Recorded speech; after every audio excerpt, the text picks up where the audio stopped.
اللهم صل على سيدنا مولانا محمد النبي الأمي وعلى آله وأصحابه وبارك وسلم. الحمد لله كفى والصلاة والسلام على نبيه الحبيب المصطفى. أما بعد، باب قول الله تعالى: ونضع الموازين القسط ليوم القيامة وأن أعمال بني آدم وقولهم يوزن. وقال مجاهد: القسطاس العدل بالرومية، ويقال القسط مصدر المقسط وهو العادل، وأما القاسط فهو الجائر. امام بخاری علیہ الرحمہ کی یہ کتاب الجامع الصحیح البخاری، جن کا تعارف ہمارے عزیز مولانا محمد اسد اللہ صلی اللہ علیہ وسلم نے آپ کے سامنے کی ہے، اور تفصیل بیان کرنے کا بھی موقع نہیں ہے. امام بخاری علیہ الرحمہ اور ان کی یہ کتاب الصحیح البخاری، ان کا بہت اچھے انداز میں انہوں نے تعارف کرایا ہے. یہ آخری باب ہے جس کا عنوان ہے اللہ تعالیٰ کا یہ قول کہ وَنَضَعُ الْمَوَازِينَ الْقِسْطَ لِيَوْمِ الْقِيَامَةِ، کہ عدل کے ترازو کو قیامت کے دن ہم قائم کریں گے. اور یہ بات کہ بنی آدم کے اعمال، ان کے اقوال وزن کیے جائیں گے. حضرت مجاہد جو بہت بڑے مفسر ہیں، حضرت عبداللہ بن عباس رضی اللہ تعالیٰ عنہ کے مایہ شاگرد ہیں، وہ فرماتے ہیں کہ قسطاس اقسطاس، اس کے معنی رومی زبان کا یہ لفظ ہے، اس کے معنی عدل کے ہیں، انصاف کے ہیں. قرآن نے دوسری قسط ہی کی مناسبت سے یہ قسطاس کا لفظ آیا ہے، وزنوا بالقسطاس المستقیم، سیدھے ترازو سے تولا کرو. اور کہا جاتا ہے قسط جو ہے یہ مقسط کا مصدر ہے. مقسط کے معنی عادل کے ہیں. علماء جانتے ہیں کہ قسط جو ہے ثلاثی مجرد سے ہے، 3 حرفی یہ لفظ ہے، اور مقسط جو ہے باب افعال سے ہے، اس میں فعال کا صیغہ اقساط سے ہے مقسط. تو مقسط کے معنی عادل کے ہیں، منصف کے ہیں. اور قسط ہی سے بنا ہے، اس میں فعال کا صیغہ قاسط، اس کے معنی جائر کے ہیں، ظلم زیادتی کرنے والے کے ہیں. اما القاسطون فکانوا لجہنم حطبا، ظلم کرنے والے، کفر شرک کرنے والے لوگ جہنم کا ایندھن بنیں گے. قرآن نے دوسری جگہ کہا اما القاسطون فکانوا لجہنم حطبا، تو قاسط کے معنی جائر کے ہیں، ظلم زیادتی کرنے کے ہیں. اور مقسط کے معنی عادل کے ہیں. قرآن نے دوسری جگہ کہا ان اللہ یحب المقسطین، کہ اللہ انصاف کرنے والوں کو پسند کرتا ہے. اس سب سے مقصود معنی کی تعیین ہے. اذان ہو رہی ہے، گاؤں کی اذان ہے، پروگرام جاری رہے.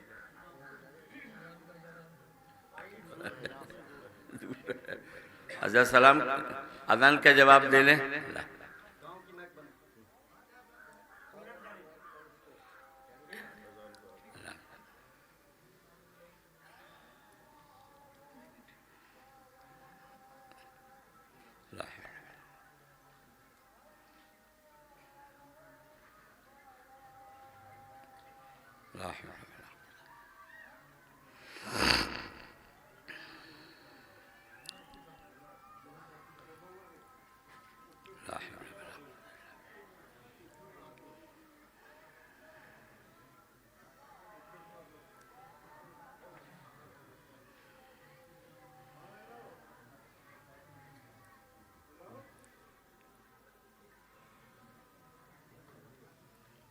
اللہم صلی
لا الہ الا اللہ اللہم صلی علی سیدنا۔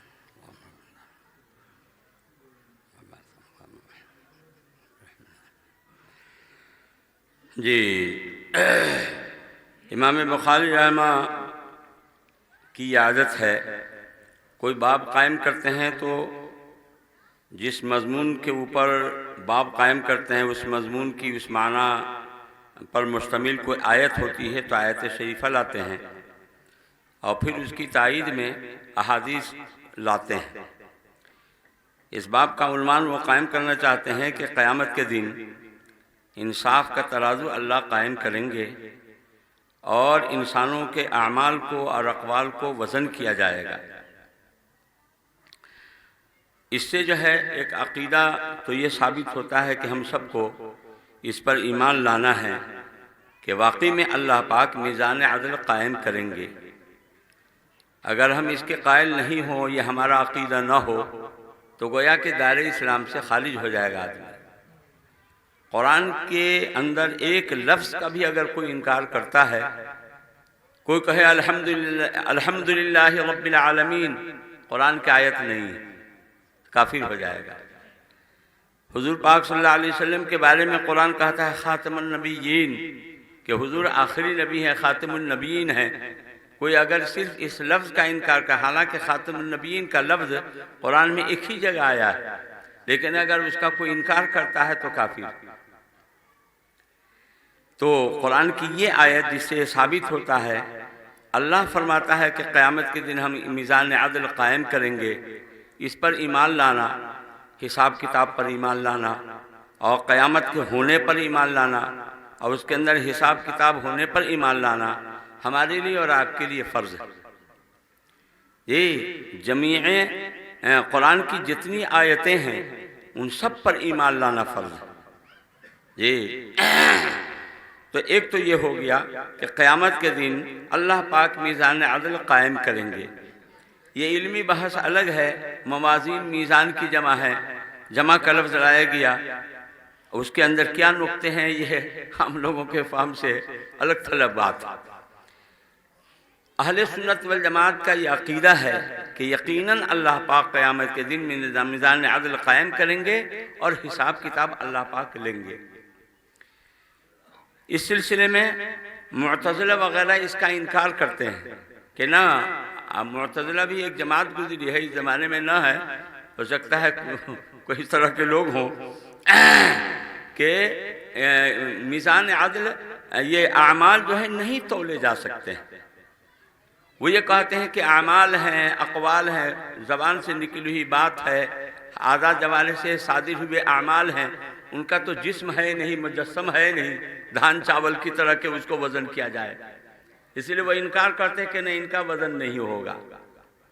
جی وہ ان کا عقیدہ ہے، لیکن اہل سنت والجماعت ہم لوگ ہیں نا، ہم لوگ سنی لوگ ہیں، اہل سنت والجماعت ہیں، ہمارا سب پوری امت کا عقیدہ ہے کہ نہیں، اللہ پاک اعمال کو، اقوال کو، سب کو وزن کریں گے۔ وزن کیسے ہوگا؟ بعض محدثین لکھتے ہیں کہ یہ جو اعمال ہیں نا، اعمال ہیں، اقوال ہیں، اللہ پاک ان کو جسم دار بنا دے گا اور تب وزن ہوگا۔ بعض محدثین کہتے ہیں کہ جو کرامن کاتبین لکھ رہے ہیں، اعمال کو جو لکھ رہے ہیں، یہ اعمال نامہ جو جس شکل میں بھی ہو، ہمارے یہاں کبھی کاغذ کی شکل میں لکھتے ہیں اور ان کے یہاں جو بھی ہو، جہاں پر وہ لکھ رہے ہو، وہ نامہ اعمال ہی کو رکھ دیا جائے گا ترازو میں اور اسی سے وزن ہوگا اعمال کا اور اقوال کا، اور پھر فیصلہ ہوگا۔ لیکن ہمارے اس نئے انکشافات، ایجادات کے زمانے میں اس سوال کا جواب بہت اب آسان ہے۔ جو چیز جسم دار نہیں ہے اس کا وزن ہوتا ہے، بخار کا وزن ہوتا ہے کہ اتنے ڈگری بخار، بخار کہاں جسم دار چیز۔ ہوا کا وزن ہوتا ہے کہ اتنے کلومیٹر کے رفتار سے ہوا چل رہی ہے، سمندری طوفان آیا ہے اتنے کلومیٹر کے حساب سے، جی زلزلہ آیا ہے اتنے پوائنٹ سے، جی تو ہوا کا سب کا وزن ہوتا ہے، انسان کر لیتا ہے تو انسان کا جو خالق و مالک ہے بھلا وہ کیسے نہیں کر لے گا۔ یہ نئی ایجادات، انکشافات نے اس سوال کو بہت آسان کر دیا ہے، سمجھنا اس کا بہت آسان ہے۔ دوستو اور بزرگوں، قیامت کے دن ایک عدالت تو ہوگی کفر و ایمان کی۔ یہ کفر شرک کرنے والے جو ہیں ان کا کچھ تولا نہیں جائے گا، جن کے پاس ذرہ برابر بھی ایمان نہیں ہے، کفر شرک ہے، اور کفر شرک کے نتیجے میں تو اعمال ویسے ہی ختم ہو گئے، اعمال پر تو کوئی اجر و ثواب ملے گا نہیں۔ تو کفر شرک والے جو ہوں گے ان کے لیے ہو جائے گا وَامْتَازُوا الْيَوْمَ أَيُّهَا الْمُجْرِمُونَ، اے مجرموں، کافروں، مشرکوں، الگ ہو جاؤ، اور ان کو جہنم میں ڈال دیا جائے گا۔ اور دوسرا مرحلہ ہوگا ایمان کا، اعمال کا۔ جو لوگ کمال ایمان والے ہیں، جن کے اوپر کوئی گناہ نہیں، یہ سب یہی دنیا ہی میں ختم ہو چکا ہے، یہ سارے گناہ یہی ختم اگر ہوئے بھی ہوں تو ان کے توبہ اور استغفار کے نتیجے میں وہ سب معاف ہو چکے ہوں، کوئی گناہ نہیں، ذرہ برابر بھی گناہ نہیں ہے، مؤمنین کاملین ہیں، ان کا بھی کوئی حساب نہیں ہوگا، بلکہ ان کو بھی سیدھے بغیر حساب کے جنت میں داخل کر دیا جائے گا۔ اللہ پاک ہم سب کو اسی طبقے میں بنا دے۔ انما یوفی الصابرون اجرہم بغیر حساب، کہ صبر کرنے والوں کو بغیر حساب و کتاب کے جنت میں داخل کیا جائے گا۔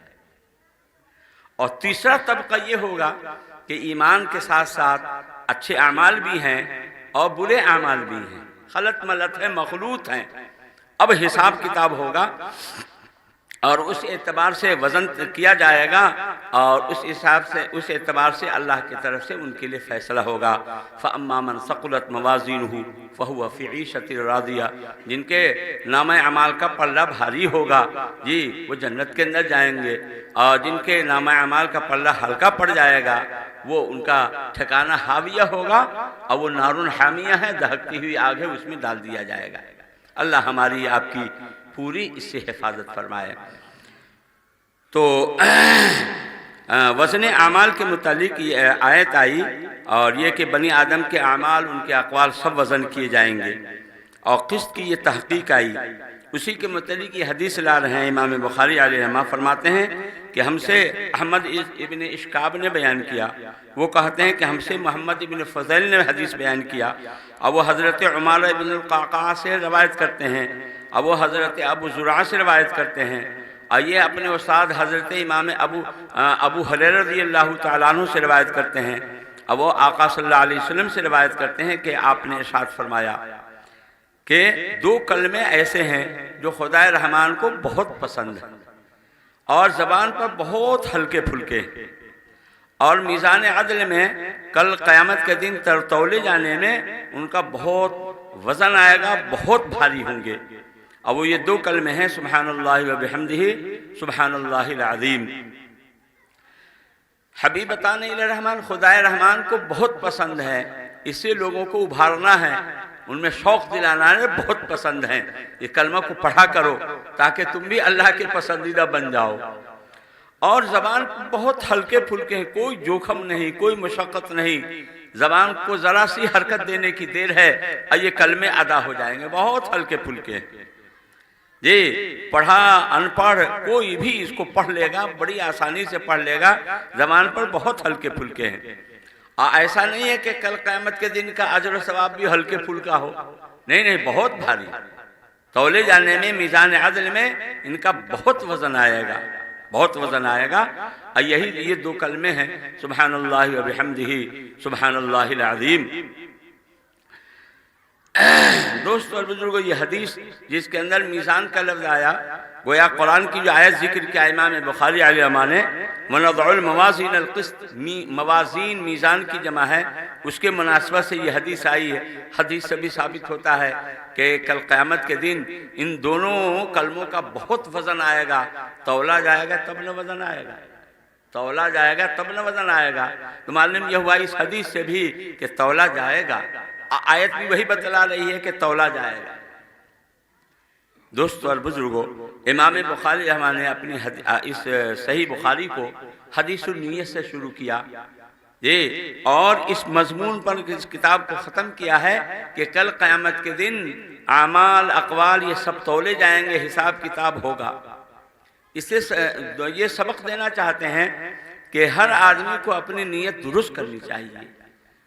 نیت کی درستگی یہ بنیادی چیز ہے۔ یہ جب تک نیت درست نہیں ہوگی، اخلاص نہیں ہوگا، للہیت نہیں ہوگی، اعمال کے اندر اجر و ثواب کی صلاحیت اور اجر و ثواب اس کے اندر نہیں آئے گا، اس کا کوئی وزن نہیں ہوگا اور اس پر کوئی اجر و ثواب نہیں ملے گا۔ بنیادی چیز نیت خالص ہو۔ جی ہم لوگ اپنے اپنے دلوں کو ٹٹولیں، نماز ہو، روزہ ہو، حج ہو، زکوٰۃ ہو، کوئی بھی چھوٹا بڑا کام ہو، ہم نیت کو خالص رکھیں۔ اللہ کے محبوب حضور صلی اللہ علیہ وسلم نے ارشاد فرمایا کہ مجھے اپنی امت پر سب سے زیادہ خوف شرک خفی کا ہے، مخفی شرک کا ہے۔ صحابہ نے عرض کہا یا رسول اللہ صلی اللہ علیہ وسلم مخفی شرک کیا ہے؟ تو آپ نے ارشاد فرمایا ریا، اللہ کے علاوہ کے لیے، اللہ کے علاوہ کو خوش کرنے کے لیے کوئی کام کیا جائے، ریا و سمعہ کے طور پر شہرت حاصل کرنے کے لیے، دوسروں کو خوش کرنے کے لیے کیا جائے عمل، یہ ہے ریا۔ اللہ ہماری اور آپ کی جی اس خفیہ ریا سے اور خفیہ شرک سے اللہ ہماری آپ کی حفاظت فرمائے۔ نیت جتنی خالص ہوگی، اخلاص جتنا زیادہ ہوگا، اسی اعتبار سے عمل کے اندر قبولیت آئے گی۔ نماز کے اندر جیسے جتنا خشوع خضوع ہوگا، اسی انداز سے نماز قبول ہوتی ہے۔ ایک ہے نماز کا صحیح ہونا اور ایک ہے نماز کا مقبول ہونا۔ ہمارے مفتیان کرام یہ تو فتویٰ دے دیں گے کہ نماز صحیح ہو گئی، قیام ہے، قرات ہے، رکوع ہے، سجدہ ہے، قاعدہ ہے، سب ٹھیک ٹھاک ہے تو نماز صحیح ہو گئی، لیکن یہ فتویٰ نہیں دے سکتے ہیں کہ نماز قبول بھی ہوئی۔ نماز کے قبولیت کا مدار تو ہمارے آپ کے خشوع پر ہے، اخلاص پر ہے۔ اخلاص دل کی کیفیت کا نام ہے، اور دل کا حال تو اللہ جانتا ہے کہ وہی علیم بذات الصدور ہے، دلوں کی باتوں کو وہی جانتا ہے۔ وہ تو خفی کو بھی جانتا ہے، اخفا کو بھی جانتا ہے۔ ہمارے دل میں ابھی جو ہے اس کو بھی وہ جانتا ہے، اور آئندہ جو آئے گا اس کو بھی جانتا ہے۔ وہ خفی کو بھی جانتا ہے اور اخفا کو بھی جانتا ہے۔ یہ الا یعلم من خلق، جس نے پیدا کیا وہی نہیں جانے گا، وہ تو رتی سے پتی جانتا ہے۔ جی تو اخلاص سب سے بنیادی چیز ہے۔ مدرسے کی خدمت ہو، مسجد کی خدمت ہو، ہم خانقاہ میں ہوں، ہر حرم شریف میں ہو، کہیں بھی ہوں، اخلاص کے ساتھ ہمارا عمل ہوگا، اس کا وزن آئے گا اللہ کے ہاں، اور اس پر ہمیں اور آپ کو اجر و ثواب ملے گا۔ ایک ایک عمل ہے، اس میں آپ کئی نیت کر لیں گے تو کئی عمل کا ثواب مل جائے گا، کئی عمل کا ثواب مل جائے گا۔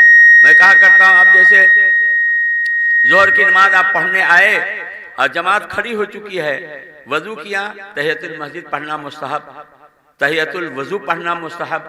آپ نہیں پڑھ سکے، ڈائریکٹ نماز میں شریک ہو گئے ہیں، ظہر کی فرض نماز میں شریک ہو گئے ہیں، تو فرض نماز میں شریک ہوئے اور اسی میں آپ نے تحیۃ الوضو کی بھی نیت کر لیا اور تحیۃ المسجد کی بھی نیت کر لیا، اور ظہر فرض نماز تو پڑھ ہی رہے ہیں، تو اللہ کے ہاں کیا خزانے میں کیا کمی ہے، تینوں کا ثواب مل جائے گا۔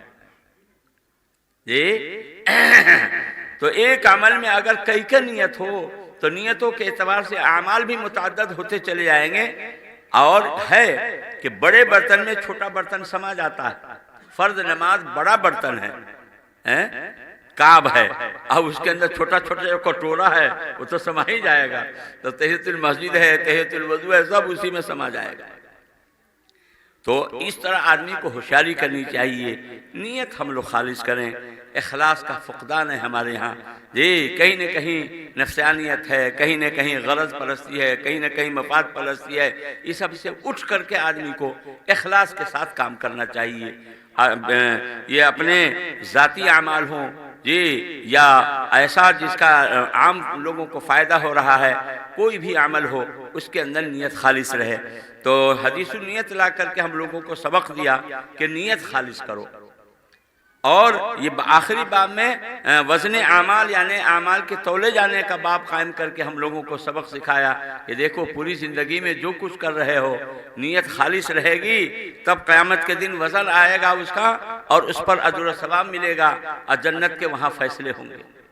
جی تو ان دونوں بابوں کو ملا کر کے گویا ہمیں اور آپ کو یہ عبرت اور یہ سبق دینا چاہتے ہیں کہ ہم سب اپنی اپنی نیتوں کو خالص کریں، تاکہ کل قیامت کے دن ہمارے اعمال کا اللہ کے ہاں وزن آئے، اور اس پر اجر و ثواب جس کی امید پر ہم کر رہے ہیں اجر و ثواب بھی ہم کو ملے۔ دوستو اور بزرگوں، اس حدیث کے اندر ایک اہم ذکر کا تذکرہ ہے۔ ذکر اذکار کے لائن سے ہم لوگ بہت غافل ہیں۔ یہ نماز چھوٹا چھوٹا عمل ہمارے یہاں، یہ اللہ کا بڑا فضل ہے اس امت کے اوپر۔ تھوڑا تھوڑا عمل کریں اب بہت پائیں، اتنا زیادہ پائیں۔ مشکات شریف میں صاحب مشکات نے ایک عنوان قائم کیا ہے، بابو فضائل حاضر الامہ، اس امت محمدیہ کے فضائل پر ایک باب قائم کیا ہے۔ اس میں ایک حدیث لائے ہیں جس میں تذکرہ ہے کہ اللہ کے محبوب صلی اللہ علیہ وسلم نے اپنی امت کے فضیلت کے اوپر جو ہے یہ بات بیان فرمائی کہ دیکھو مثال کے طور پر ایک آدمی ہے جس کو مزدوری کرانا ہے، وہ اعلان کرتا ہے بھائی کون ہے جو صبح سے لے کر کے دوپہر تک کام کرے 1 درہم ملے گا، تو یہود لوگ تیار ہو گئے کہ ہم کریں گے۔ پھر اعلان کیا کہ کون ہے جو ظہر سے لے کر کے عصر تک کام کرے اب مزدوری 1 درہم دیں گے، تو نصارہ لوگ تیار ہو گئے کہ ہم کریں گے۔ پھر تیسرے نمبر پر وہ اعلان کرتا ہے کہ کون ہے جو عصر کے بعد سے لے کر کے سورج کے ڈوبنے تک مغرب تک کام کرے اور اس کو 2 درہم اجر ملے گا، وہ میری امت تیار ہو گئے کہ ہم یہ کریں گے۔ فرمایا کہ اس امت کی عمر کم ہے، یہ یہود صبح سے لے کر کے دوپہر تک، اور نصارہ نے دوپہر سے لے کر کے عصر تک اتنا لمبا وقت کام کیا، مزدوری 1 درہم۔ یہ امت عصر کے بعد سے مغرب تک ہمارے یہاں کتنا ٹائم لگتا ہے؟ 1.25 گھنٹہ، بہت تو 1.5 گھنٹہ تو بہت ہو گیا۔ یہ مثلین کے بعد جو دیکھیں گے وقت تو ایسی رہتا ہے، تو 1.25 گھنٹہ کام کیا اب مزدوری جو ہے 2 درہم۔ اس لیے اس امت کے اعمال کے اجر و ثواب کو بڑھا دیا گیا ہے، اتنا بڑھا دیا گیا ہے کہ آپ اس کا صحیح طور پر تصور نہیں کر سکتے۔ ہر فرض نماز کے بعد اگر کوئی آیت الکرسی پڑھ لے، فرمایا کہ وہ آیت الکرسی پڑھنے والے موت اور اس کے جنت کے درمیان کوئی رکاوٹ نہیں ہے سوائے موت کے کہ مرے اور جنت کے اندر جائے۔ بہت بڑی بات۔ ہر فرض نماز کے بعد کوئی تسبیح فاطمی پڑھ لے، 33 مرتبہ سبحان اللہ، 33 مرتبہ الحمدللہ، 33 مرتبہ اللہ اکبر، 99 ہو گئے، اور تمامل میں 100 کا عدد پورا ہو جائے، لا الہ الا اللہ وحدہ لا شریک لہ لہ الملک ولہ الحمد وہو علی کل شیء قدیر، چوتھا کلمہ سے فرمایا کہ اس کے سب گناہ معاف ہو جاتے ہیں اگرچہ سمندر کے جھاگ کے برابر۔ یہ آپ نماز پڑھیں گے، امام کہتا ہے وَلَضَّالِّينَ، ہمیں کہنا چاہیے آمین۔ ہمارے یہاں آمین دعا ہے، آہستہ ہے، لیکن مستعدی کے ساتھ کہنا چاہیے۔ فرمایا کہ اس وقت فرشتے بھی ربنا لک الحمد کہتے ہیں، جس کا ربنا لک الحمد فرشتے کے ربنا لک الحمد کے موافق ہو جاوے اس کے پچھلے سب گناہ معاف۔ واہ! امام کہتا ہے سمع اللہ لمن حمدہ، ہمیں کہنا چاہیے ربنا لک الحمد، بالکل مستعدی کے ساتھ، فکر کے ساتھ۔ فرمایا گیا کہ اس وقت فرشتے بھی ربنا لک الحمد کہتے ہیں، جس کا ربنا لک الحمد فرشتے کے ربنا لک الحمد کے موافق ہو جاوے اس کے پچھلے سب گناہ معاف۔ کتنا دینے پر وہ آمادہ ہے، یہ کتنا نوازنے پر ہیں۔ تھوڑا عمل کیجئے اب بہت پائیے، بہت پائیے۔ یہ تو اس لیے اس طرح کے نیک اعمال کے طرف، ذکر اذکار کے طرف آدمی کو متوجہ ہونا چاہیے۔ یہی جو ذکر کا تذکرہ آیا اس میں سبحان اللہ و بحمدہ سبحان اللہ العظیم، کتنا ہلکا پھلکا لفظ ہے اور بہت وزن آئے گا، اس وزن کی حد بندی نہیں ہے، اور کتنا آئے گا آدمی اس کا تصور نہیں کر سکتا، اتنا آئے گا وزن اس کا۔ ذکر اذکار کے لائن سے ہم لوگ بڑی غفلت میں ہیں۔ صبح و شام اپنا کچھ نہ کچھ معمول ہونا چاہیے۔ ذکر الہی کی ایسی برکت ہے، ذکر الہی سے قلب کی مجھائی ہوتی ہے۔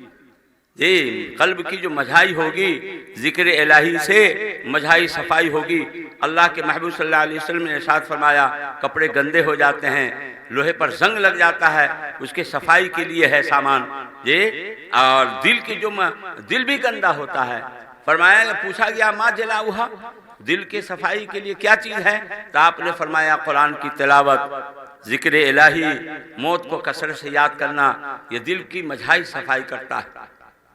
آئینہ بنتا ہے رگڑیں لاکھ جب کھاتا ہے دل، آئینہ بنتا ہے رگڑیں لاکھ جب کھاتا ہے دل، کچھ نہ پوچھو دل بڑی مشکل سے بن پاتا ہے دل۔ ہم لوگ دل بنانے پر نہیں ہیں، بدنے بنانے پر ہیں لگے ہوئے۔ دل بنانا انبیاء علیہ السلام کی محنت اور اولیاء کرام کی محنت دل پر رہی ہے. یہ دل بن جاتا ہے، سارے اعضاء درست ہو جاتے ہیں اور اعمال بھی درست ہوتے چلے جاتے ہیں. جب دل کی مجھائی صفائی ہوگی تبھی اللہ قرآن پاک کی آیت کا نور اس دل کے اندر آئے گا، اللہ کی معرفت کا نور دل کے اندر آئے گا جب ذکر کی مجھائی صفائی ہوگی. بزرگوں کے ہاں دیکھیے کتنا وہ ذکر کراتے ہیں، کتنا مجاہدہ کرواتے ہیں.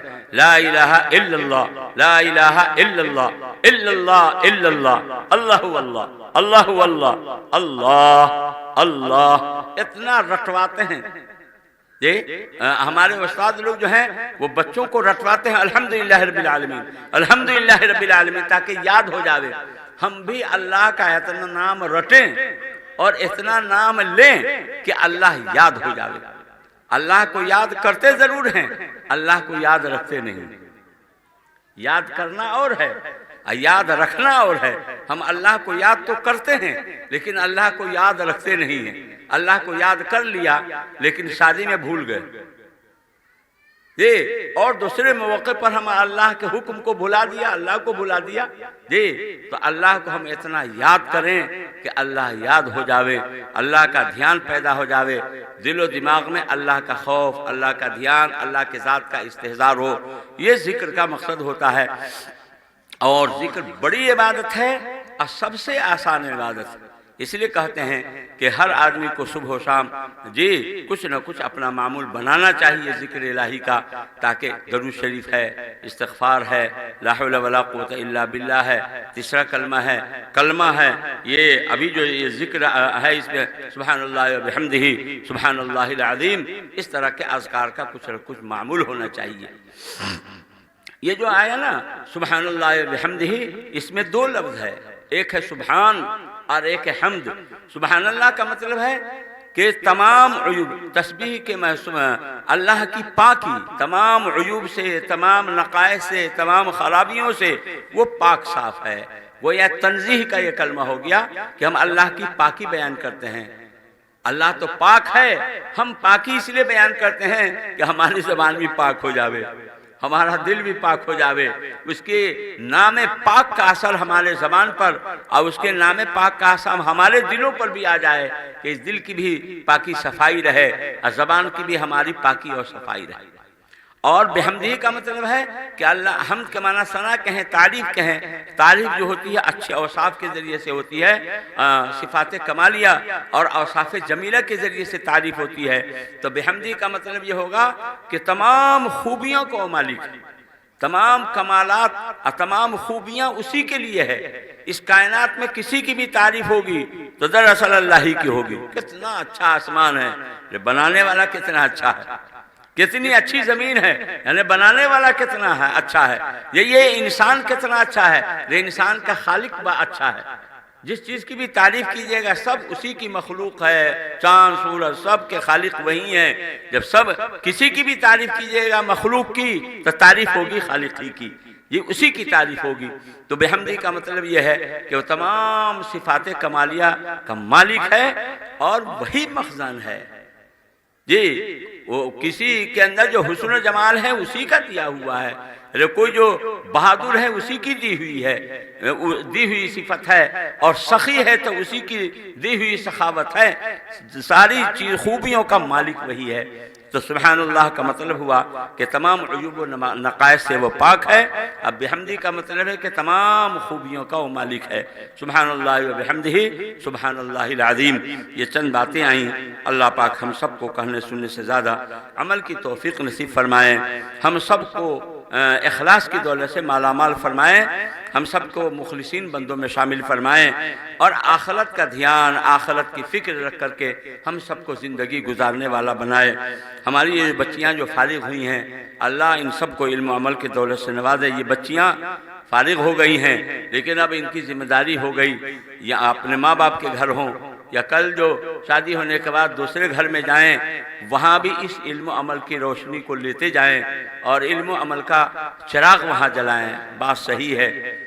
مرد کو پڑھایا آپ نے تو فرد کو پڑھایا، اور لڑکی کو پڑھایا تو ایک خاندان کو پڑھا دیا آپ نے. مرد کو پڑھایا تو فرد کو پڑھایا، ایک کو، اور لڑکی جو پڑھایا آپ نے گویا ایک خاندان کو پڑھا دیا، کیونکہ کل جو ہے ان کے گود کے جو بچے ہوں گے، ان کا گود ہی پہلا مدرسہ ان بچوں کا ہوگا، اور پہلے انہی کی تعلیم و تربیت سے بچے جو ہے نیک بنیں گے، اور پھر مکتب میں جائیں گے، اور پھر مدرسے میں جائیں گے، اور پھر یونیورسٹی میں جائیں گے، اور بڑے مدرسوں میں جائیں گے۔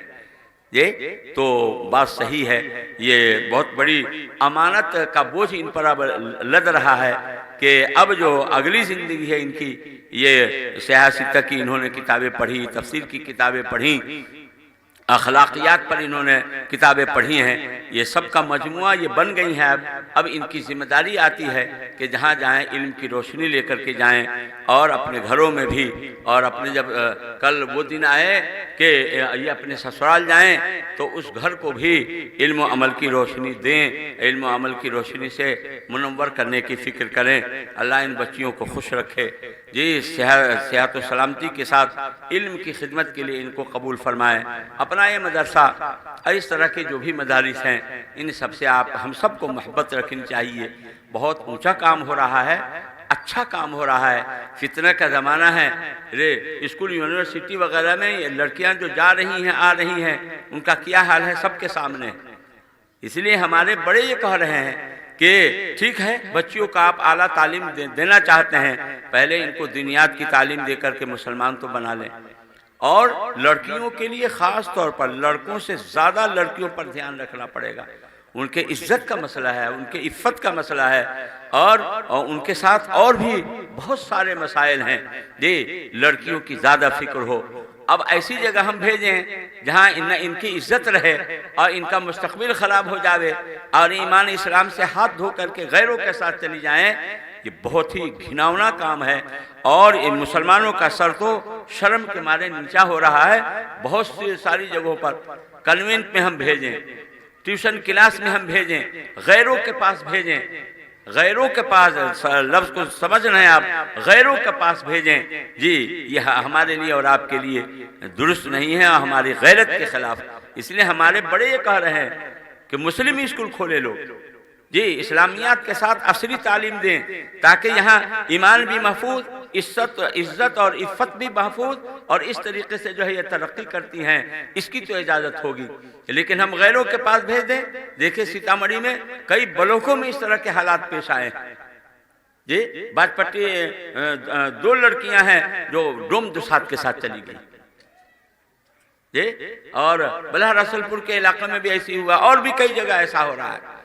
اب کنوینٹ میں بھیج رہے ہیں، ٹیوشن کلاس میں بھیج رہے ہیں، غیروں کے پاس بھیج رہے ہیں، تو کیسے یہ محفوظ رہ سکیں گے جی؟ ٹیوشن کلاس ہمارے کوئی مولانا، کوئی دیندار ہمارا مسلمان بھائی چلا رہا ہے، وہاں کسی حد تک جو ہے حفاظت رہ سکے گی جی۔ تو اس لیے حضرت ماں خالد سیف اللہ رحمانی، اس طرح کے جو بڑے علماء ہیں، وہ اس بات کی کوئی بیان ان کا خالی نہیں جا رہا ہے کہ مسلم اسکول ہو، مسلمان جو ہے اسکول اس طرح کھولیں کہ دینیات کے ساتھ عصری تعلیم مضبوط دیں۔ آپ مضبوط عصری تعلیم دیں گے، اسلامیات بھی مضبوط اور عصری تعلیم بھی مضبوط، تو کہے کہ دوسری جگہ جائیں گی بچیاں۔ اور یہ ہمارے جو لڑکیوں کے مدارس ہے ماشاءاللہ، کسی حد تک جو ہے ان کو گھیر گھار کر کے اور دینیات کی تعلیم دے کر کے ان کو کسی طریقے سے جی ہم لوگ یہ پڑھا رہے ہیں، ہمارے یہ علماء پڑھا رہے ہیں، یہ قابل قدر، بہت قابل قدر ہیں۔ ہمارے عزیز مولانا اسد اللہ صاحب ماشاءاللہ بہت باصلاحیت، آپ بھی دیکھ رہے ہیں کہ کیسی محنت کے ساتھ، لگن کے ساتھ پڑھا رہے ہیں۔ لڑکیوں کا مسئلہ جو ہے نا بہت نازک۔ ایک تو وہ لوگ ہیں جو مومنہ کورس چلا رہے ہیں۔ مومنہ کورس کا مطلب یہ ہوا 7 سال کی عمر کی بچی کو ہم لیں گے، اب 12 سال کی عمر میں 5 سال پڑھا کر کے، لکھا کر، پڑھا کر، قرآن شریف صحیح، دینیات اور اسلامی معلومات بھی صحیح، ہندی انگلش بھی صحیح، آخر میں حساب اور کچھ جو ہے سلائی کڑھائی بھی کر کے ان کو ہم نے فارغ کر دیا۔ یہ جو عمر ہے اس میں تھوڑی سی راحت اس معنی کر ہے کہ اس میں فتنہ کا اندیشہ کم، لیکن 12 سال سے اوپر کی جو عمر کی لڑکیاں ہوتی ہیں یہ ان کا مسئلہ جو ہے بڑا نازک مسئلہ ہے۔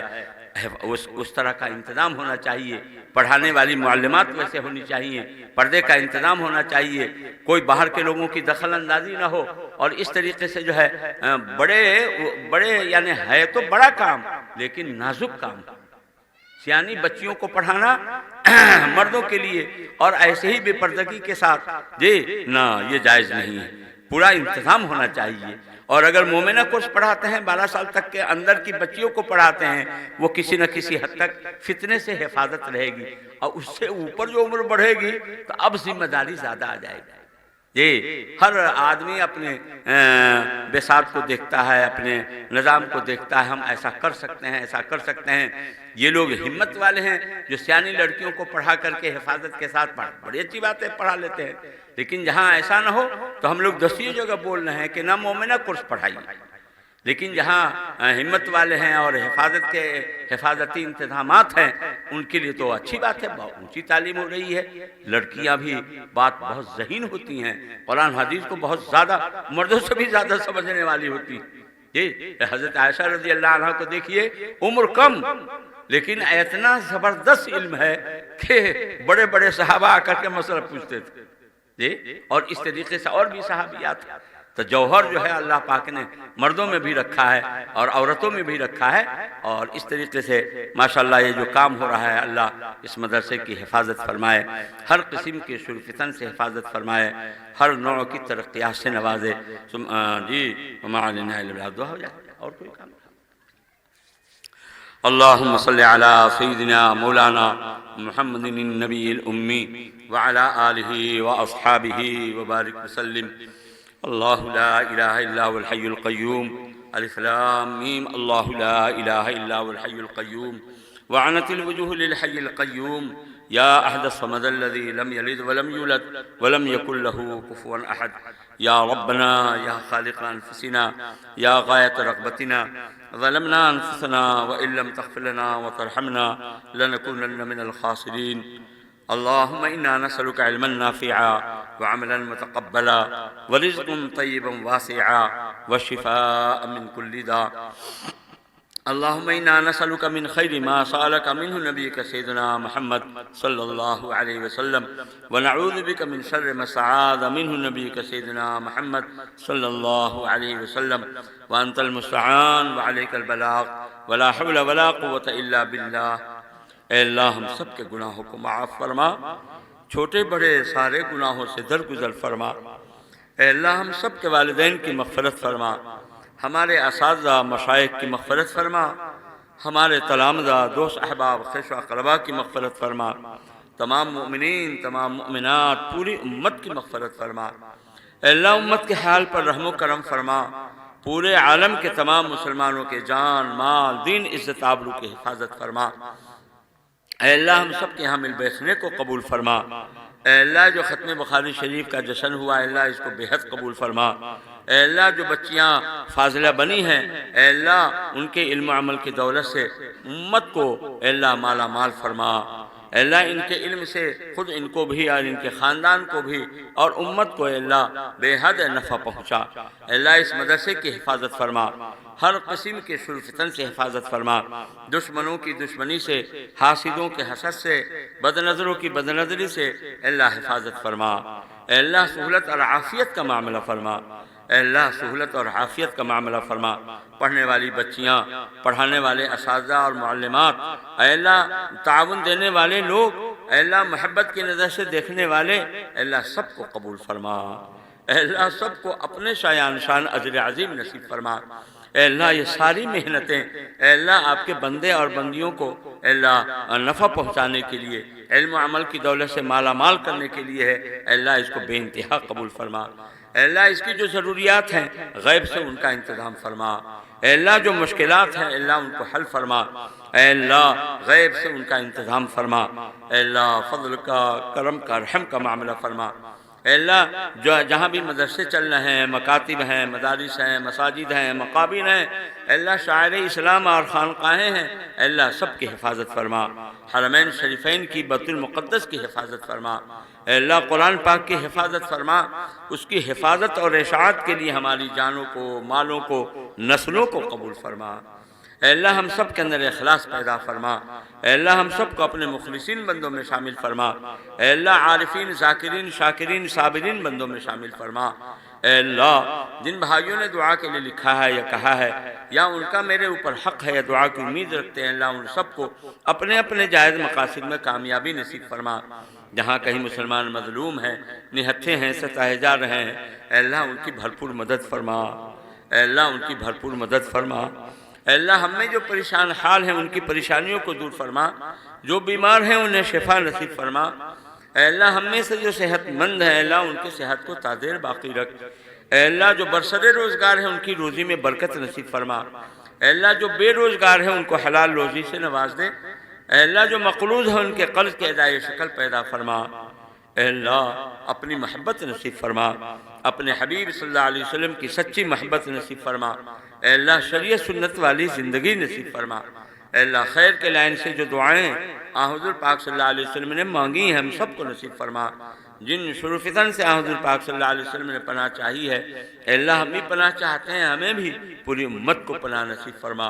اے اللہ ہماری دعاؤں کو مطلب اپنے فضل و کرم سے حضور پاک صلی اللہ علیہ وسلم کے صدقۃ خیر میں قبول فرما۔ ربنا تقبل منا انك انت السميع العليم وتب علينا انك انت التواب الرحيم وصلى الله تعالى على خير خلقه محمد وآله وصحبه وذرياته واهل بيته اجمعين برحمتك يا ارحم الراحمين۔